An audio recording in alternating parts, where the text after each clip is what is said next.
Bismillahirrahmanirrahim. Assalamualaikum warahmatullahi wabarakatuh. Sahabat pembelajar yang dirahmati oleh Allah Subhanahu wa taala. Kita melanjutkan materi yang ketiga atau session yang ketiga masih dalam lingkup ta'aruf.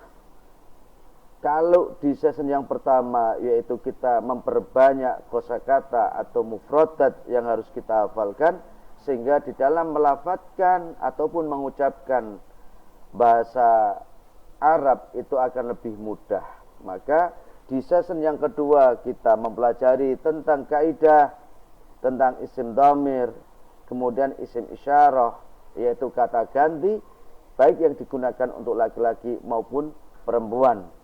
Kemudian yang keempat, kita juga telah mempelajari di session yang keempat atau poin yang keempat, yaitu tentang kata tanya. Tentunya kata tanya ini diperuntukkan ketika terjadi yang namanya muhadatsah atau khiwar, yaitu percakapan antara satu dengan yang lain. Sehingga kata tanya atau istifham itu memang benar-benar harus dikuasai. Nah, pada kesempatan yang berbahagia ini, para sahabat pembelajar, di session yang keempat ini, yaitu kita memasuki poin, yaitu at-tahiyah sebagai pelengkap kita di dalam memahami materi at-ta'aruf, yaitu yang keempat at-tahiyah, yang artinya yaitu kata sapaan. At-tahiyah itu sapaan, baik anak kecil kepada orang dewasa juga kepada anak kecil, baik laki-laki maupun perempuan. Kata at-tahiyat ini dipakai untuk semuanya. Tahiyat, contoh, kalau kita mau mempraktekkan di dalam ta'aruf, ucapan yang paling sederhana. At-tahiyat itu, contohnya yang pertama yaitu Assalamualaikum. Maka secara otomatis apa jawabnya? Al-jawabu wa'alaikumussalam. Mithalus sani, atau contoh yang kedua, sobahul khair, boleh. Sobahal khair juga boleh. Sobahul khair, kata sapaan, yaitu selamat pagi. Maka jawabnya apa? Sobahun nur. Ketika sobahul khair, maka dijawab sobahun nur. Ini dalam sapaan ketika terjadi yang namanya muhadatsah atau hiwar. Selamat pagi juga. Contoh yang ketiga, masaul khair, selamat sore, maka jawabnya apa? Masaun nur. Kemudian tahiyat, sapaan lagi, kaifa haluk? Dijawab, alhamdulillah bi khairin, sihatan wa afiyatan. Alhamdulillah, baik sekali dalam keadaan sehat wal afiat. Kemudian sapaan yang ke-8, mulailah masuk ke ranah tujuan orangnya.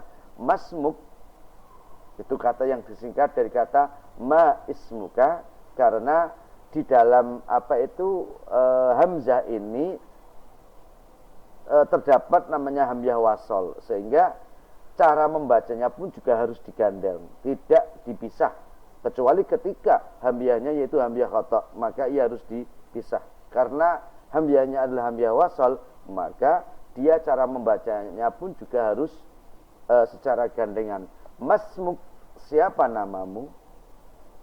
Kemudian dijawab, ismi Azam, ismi Ahmad, ismi Muhammad. Nah ini, namaku Azam, namaku Ahmad, namaku Muhammad. Kemudian kata sapaan lagi, man anta. Ini sudah masuk, ya, sudah masuk ke ranah hiwarnya. Man anta, siapa kamu? Ana tilmid, saya pelajar, saya siswa, ya. Man anta, ana tilmid, boleh. Ana tilmid, ana talib, ana murid, boleh. Itu maksudnya dalam bahasa Arab itu sama. Tilmid artinya siswa, murid artinya juga siswa, talib artinya juga siswa, ya. Sehingga kata sahabat ini di dalam ta'aruf sangat berperan sekali, dan ini bisa dihafalkan karena sangat membantu ketika kita mempraktekkan, terutama muhaddatsah dengan orang lain. Bahkan ketika kita mau bertanya, pakailah kata sapaan ini untuk mengawali dari pembicaraan tersebut. Maka dari itu, sahabat pembelajar yang dirahmati oleh Allah, kata sapaan ini di dalam ta'aruf, maka alangkah baiknya ketika mempelajari itu dihafalkan. Mulai dari assalamualaikum, sobahul khair, sobahun nur. Nah ini, masaul khair, masaun nur. Kaifa haluk? Alhamdulillah bi khairin. Masmuk? Ismi Azam. Man anta? Ana tilmid. Ini kalau kita sering menghafalkan dan kita praktekkan pada diri kita sendiri, insya Allah kita akan lebih mudah di dalam mempraktekkan dan juga memahami ilmu bahasa, terutama bahasa Arab. Dan insya Allah dengan seringnya kita mempraktekkan, maka kita akan lebih mudah di dalam memahami kata-kata Arab, dan juga insya Allah kalau kita dengan kesungguhan kita bisa memahami teks baik Arab yang berharokat maupun yang tidak berharokat. Oke, sahabat pembelajar, mungkin itu yang dapat kita pahami dan juga bisa kalian praktekkan dalam diri kalian masing-masing, baik dengan teman, saudara maupun dengan lawan jenis kalian. Ila liqa, ma'assalam, assalamualaikum warahmatullahi wabarakatuh.